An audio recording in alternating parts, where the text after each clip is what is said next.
पहले अपन ने किया था एक चुंबकीय क्षेत्र में रखी हुई धारावाही कुंडली पर लगने वाला बहिर्गमा बल, है ना। सबसे पहली बात अब आज हम पढ़ने वाले हैं धारामापी के बारे में। धारामापी क्या होता है?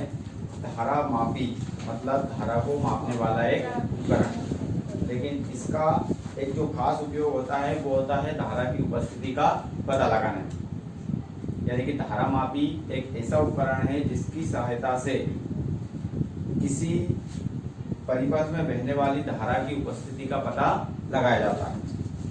मतलब परिपथ में उपस्थिति का पता लगाने का मतलब ये है कि कोई सा भी आपका एक विद्युत परिपथ है, उसमें धारा कहाँ से कहाँ तक बह रही है या बह भी रही है कि नहीं बह रही है, इस बात का पता लगाने के लिए धारामापी का उपयोग किया जाता है। मतलब धारामापी एक ऐसा उपकरण होता है जिसकी सहायता से किसी विद्युत परिपथ में बहने वाली धारा की उपस्थिति का पता लगाया जाता है या धारा का मापन किया जाता है। इसका उपयोग धारा को मापने के लिए ज्यादा नहीं करते हैं। क्यों नहीं करते हैं? क्योंकि ये अधिक धारा को नहीं माप सकता।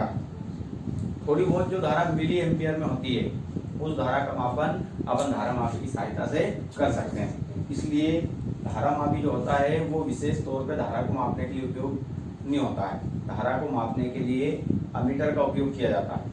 किसका उपयोग करते हैं? अमीटर का। मतलब धारा को मापने वाला जो वास्तविक उपकरण होता है वो आपका अमीटर होता है। धारामापी की सहायता से अधिकतर अपन केवल धारा की उपस्थिति का पता लगा सकते हैं। तो धारामापी जो होते हैं वो दो प्रकार के होते हैं। एक होता है आपका चल चुंबक धारामापी और एक होता है चल कुंडली धारामापी। तो इनके नाम में इनकी परिभाषा है चल चुंबक, जिसमें चुंबक गतिशील रहे और कुंडली स्थिर रहे, उसे तो हम चल चुंबक धारामापी कहेंगे। और चल कुंडली धारामापी जिसमें कुंडली गतिशील होगी, मतलब गति करेगी यानी कि घूमेगी, ठीक है ना, और चुंबक स्थिर रहेगा। चल कुंडली धारामापी की परिभाषा में हमने लिखा है कि जब भी अपन एक धारामापी में धारा प्रवाहित करते हैं तब यदि चुंबक स्थिर रहता है और कुंडली विक्षेपित होती है, विक्षेपित होने का मतलब है यदि वो घूमने लग जाती है, मतलब कुंडली गतिशील होती है और चुंबक क्या रहता है? स्थिर रहता है। ऐसे धारामापी को चल कुंडली धारामापी कहते हैं, जिसमें जो चीज चल रही है उसी के बारे में बोलना है अपने को। चुंबक चल रहा है तो चल चुंबक धारामापी कहेंगे, कुंडली विक्षेपित हो रही है मतलब कुंडली चल रही है तो चल कुंडली धारामापी कहेंगे। अब यहाँ पर हमने जो चित्र बनाया है ये धारामापी का एक प्रकार है, चल कुंडली धारामापी का। चल कुंडली धारामापी दो प्रकार के होते हैं। एक होता है आपका निलंबित कुंडली धारामापी और एक होता है किंकित धारामापी। सबसे पहली बात, धारामापी दो प्रकार के होते हैं। धारामापी में दो प्रकार कौन कौन से? एक तो चल चुंबक धारामापी और एक चल कुंडली धारामापी। चल चुंबक धारामापी की परिभाषा क्या होती है? जिसमें जब अपन किसी धारामापी में धारा प्रवाहित करते हैं तब यदि चुंबक गतिशील होता है और कुंडली स्थिर रहती है तो उसे चल चुंबक धारामापी कहेंगे। और चल कुंडली धारामापी में जब हम धारामापी में धारा प्रवाहित करते हैं तब यदि कुंडली गतिशील होती है और चुंबक स्थिर रहता है तो उसे चल कुंडली धारामापी कहते हैं। ये दो प्रकार के होता है, एक तो निलंबित कुंडली धारामापी और एक होता है आपका किंकित धारामापी। सबसे पहले हम निलंबित कुंडली धारामापी के बारे में पढ़ रहे हैं। निलंबित कुंडली धारामापी के लिए मैंने आपके सामने एक चित्र बनाया है, लेकिन ये जो चित्र है इसकी कुंडली का है, पूरी धारामापी का चित्र नहीं है। किसका है? ये केवल कुंडली का। और ये कुंडली कहाँ से दिखाई देगी? आप जब इसको ऊपर से हम देखेंगे तो ऊपर से जब हम देखेंगे तो इसकी जो संरचना है वो इस प्रकार से हमें दिखाई देगी।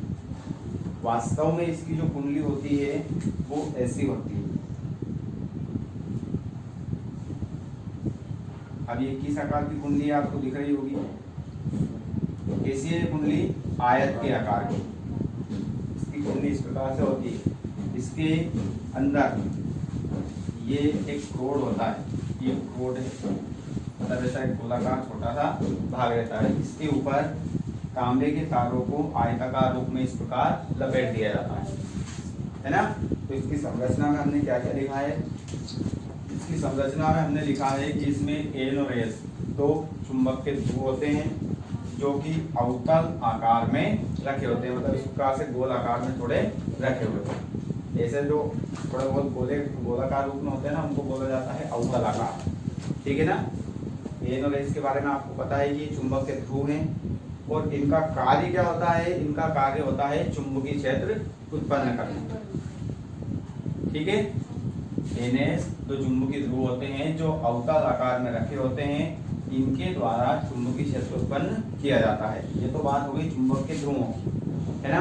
अब कुंडली को कैसे बनाया जाता है, एक एल्यूमिनियम की फ्रेम लेते हैं, एल्यूमिनियम की आयत के आकार की फ्रेम रहती है, ये थोड़ा बड़ा है, इससे छोटी फ्रेम, उस छोटी फ्रेम पर तांबे के तारों को इस प्रकार से आयत के आकार में लपेटा जाता है और उन पर तांबे के तारों को लपेटकर एक कुंडली बनाते हैं। उस कुंडली को इन दोनों ध्रुवों के बीच में, कहां पर, इन दोनों ध्रुवों के बीच में एक फास्फर ब्रांच की पत्ती होती है, मतलब फास्फर ब्रांच का एक तार होता है, तार या पत्ती बोल दो, तो उस पत्ती की सहायता से इन दोनों ध्रुवों के बीच में इस कुंडली को लटका दिया जाता है। वो पत्ती, जैसे ये कुंडली का सिरा है तो इसके अंदर रहती है इस प्रकार से, तो ये जैसे मान लिया जाए आपके फास्फर ब्रांच का तार है तो इसके अंदर ये पीली रहती है, किसके अंदर, ये जो क्रोड रहता है ना, इस क्रोड के अंदर से वो पत्ती पीली रहती है और उसके ऊपर एक ऐसा स्प्रिंग लगा होता है। अब इस स्प्रिंग का जो उपयोग है वो इसका जब अपन सूत्र निर्मित करेंगे तब मैं आपको बताऊंगा सिद्धांत। ये स्प्रिंग इस पत्ती में इस प्रकार से लगता रहता है, ठीक है। ये होती है इसकी संरचना, एक बार और देख लीजिए। इसमें एन और एस दो चुंबक के ध्रुव होते हैं जो अवतल आकार में रखे होते हैं, इनके द्वारा चुंबकीय क्षेत्र उत्पन्न किया जाता है।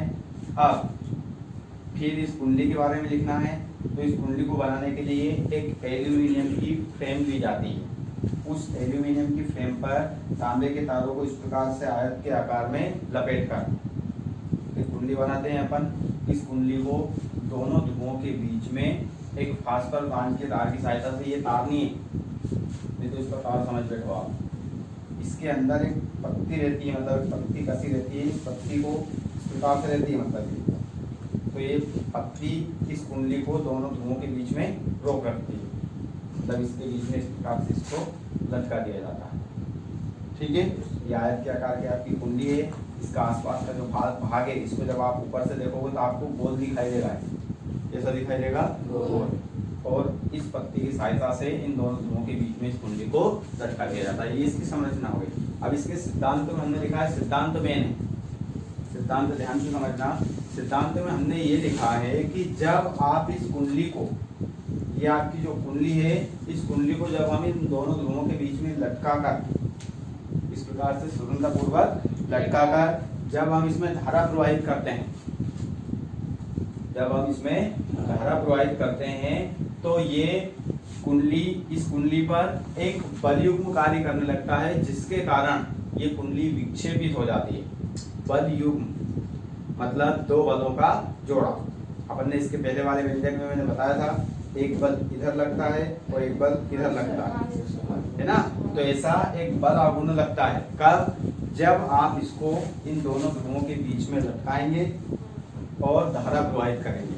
जब आप इसको दोनों ध्रुवों के बीच में लटकाकर धारा प्रवाहित करोगे तो इस कुंडली के सिरों पर, मतलब ये कुंडली ऐसी होती है, तो कुंडली के सिरे मान लिया जाए ये आपका AB है और ये CD है, तो इन दोनों सिरों पर बलागुण लगेगा, जिससे ये कुंडली विक्षेपित हो जाएगी, मतलब ये घूमने लग जाएगी, मतलब इस प्रकार से ये घूमने लगेगी आयत के आकार में।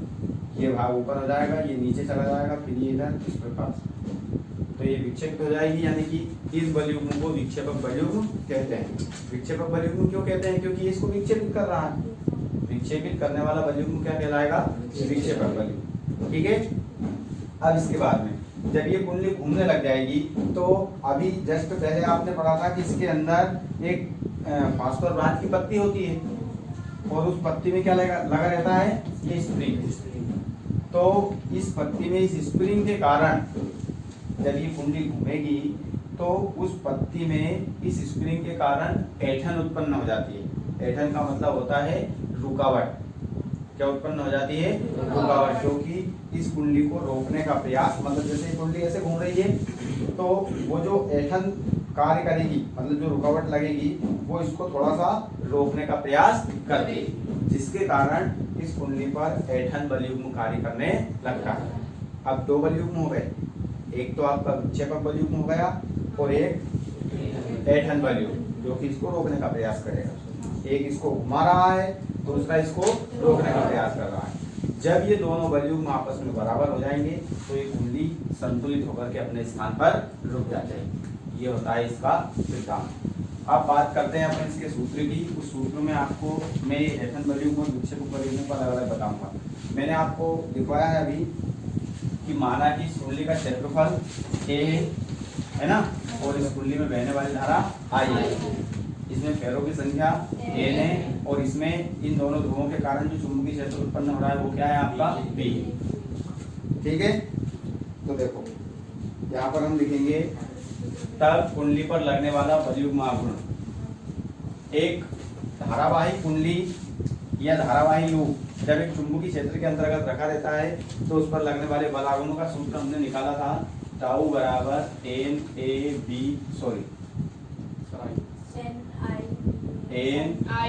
आई बी ए साइन थीटा, ये निकाला था। अब देखिए यदि थीटा बराबर हो आपका 90 डिग्री तो टाउ बराबर क्या हो जाएगा, एन आई बी ए हो जाएगा। ये कौन सा बलयुग्म है पता है आपको, ये है विक्षेपक बलयुग्म। मतलब पहले कौन सा बलयुग्म उत्पन्न होता है, विक्षेपक बलयुग्म।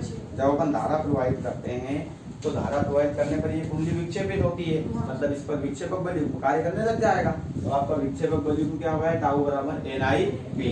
अब ये कुंडली घूमने लग गई तो घूमने लग जाएगी, तब इसके अंदर जो फास्फोर ब्रांच की पत्ती लगी हुई है उसमें क्या उत्पन्न हो जाती है, ऐंठन।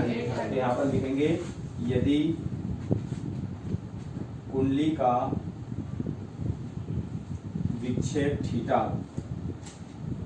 मतलब ये कुंडली थीटा कोण से घूमना प्रारंभ करे। थीटा जो होता है वो आपका कोण होता है जिस कोण से ये कुंडली घूम रही है, जितना कोण बना करे ना। तो यदि कुंडली का विक्षेप क्या हो, थीटा हो, तब तार में उत्पन्न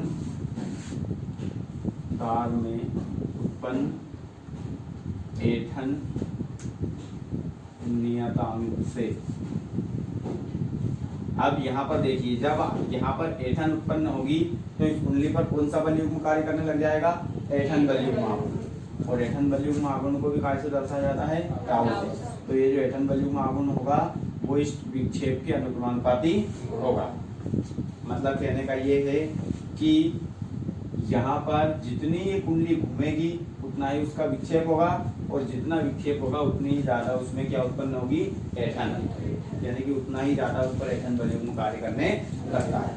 अब यहाँ से टाउ अनुक्रमानुपाती क्या हो जाएगा, थीटा। या अनुक्रमानुपाती का चिन्ह हटाएंगे तो टाउ बराबर हो जाएगा आपका सी थीटा, जहाँ सी एक नियतांक है, सी एक नियतांक है जिसे ऐंठन नियतांक कहते हैं। ऐंठन नियतांक कहते हैं। ये सी क्या है आपका, एक नियतांक है जिसको क्या बोलते हैं अपन, ऐंठन नियतांक। ठीक है, अब यहाँ से देखिए इसको दे दीजिए आप समीकरण 2। तो अपन ने लास्ट में इसके सिद्धांत में क्या लिखा था, समीकरण 1 व 2 से। समीकरण 1 व 2 में हमने ये लिखा था कि जब विक्षेपक बलयुग्म और ऐंठन बलयुग्म क्या हो जाते हैं आपस में बराबर, मतलब ये और ये दोनों क्या हो जाएंगे आपस में बराबर। वैसे भी यहाँ पर देखिए ये ताऊ है, ये भी ताऊ है, दोनों के एलएचएस समान है, इसी तो आरएचएस क्या हो जाएंगे बराबर। यानी कि एन आई बी ए बराबर क्या हो जाएगा, सी थीटा। यहाँ से हम आई का मान निकालेंगे तो ये जो एन बी ए आपको दिख रहा है, ये एन बी इसके बटे में चला जाएगा, तो आई बराबर हो जाएगा सी बटे एन बी ए, मुझे थीटा ऐसा का ऐसा। ठीक है, अब यहाँ पर देखिए यदि सी बटे एन बी ए एक नियतांक हो, क्या हो ये, एक नियतांक। यदि ये सी बटे एन बी एक नियतांक होगा तब आई अनुक्रमानुपाती क्या हो जाएगा, यानी कि कुंडली में बहने वाली धारा उसके विक्षेप के अनुक्रमानुपाती हो जाती है। ठीक है, ये होता है निलंबित कुंडली धारा मापी का सिद्धांत। ये प्रश्न आपको कैसे भी आ सकता है, या तो ऐसे आ सकता है कि धारामापी क्या है, निलंबित कुंडली धारामापी के सिद्धांत को समझाइए, या फिर इसका नाम नहीं लिखे हो कि धारामापी क्या है, इसके सिद्धांत को समझाइए। यदि ऐसा भी आ जाता है तो भी आपको ये पूरा प्रश्न करना है। ये निलंबित कुंडली धारामापी अगर नाम नहीं आए तो भी ठीक है।